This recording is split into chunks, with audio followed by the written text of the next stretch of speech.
In this video, I will show you facial muscles in 3D. Facial muscles can be so great for expressing emotions. You can show that you're sad or happy, angry or satisfied.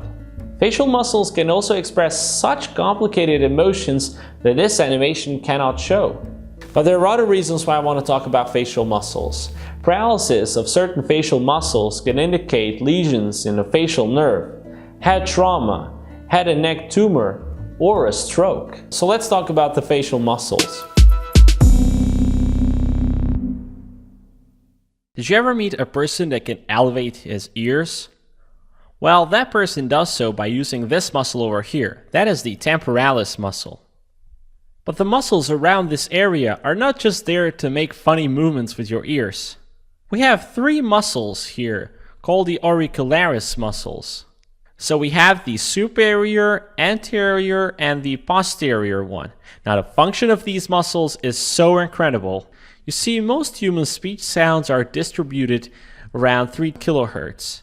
These muscles actually boost the sound pressure 30 to 100-fold for these frequencies around 3000 Hz.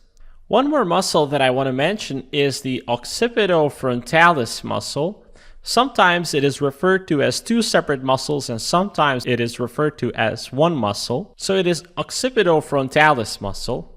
Now furthermore, if you want to show that you're angry or worried, you want to bring your eyebrows together, you might want to use the muscle called the corrugator muscle, but that's not exclusively for anger. It can also be used to express confusion or concentration as well. However, if you want to show that you are really angry, you want to bring your eyebrows downwards as well. And that's why you should use the procerus muscles, and those are two muscles. And here they are. Sometimes when you're laying down in the sun and you want to close your eyes and enjoy the moment, you might want to use this muscle over here. That is the orbicularis oculi muscle. If these muscles experience loss of function, then the patient has to use the eye drops, or sometimes even the eye removal is required. Now let's explain the muscles that can be found around the nose, mouth, and the zygomatic bone. So here we have the depressor of the nasal septum, and it basically depresses that, pulls it downwards, as well as the alar cartilage of the nose. Then we have the nasalis muscle, and this is the alar part of the nasalis muscle, which does pretty much the same function. But we have the transverse part of the nasalis muscle, which actually constricts the nostrils and can completely close them.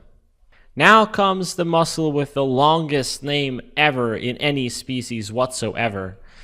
Levator labii superioris aliqui nasi. That's this muscle over here.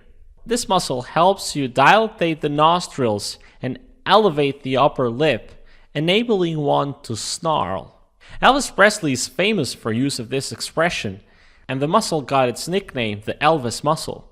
Now how to remember this name, levator labii superioris aliqui nasi? To remember the initial letters, you can think of little ladies snore all night. Basically, levator labii superioris aliqui nasi. So we can finally remove this long named muscle, and we can study this one over here. And that is the levator anguli oris. Right next to that muscle, we have the levator labii superioris. Its main function is to express sadness. Now I should remove these two muscles. And this muscle over here is the zygomaticus minor.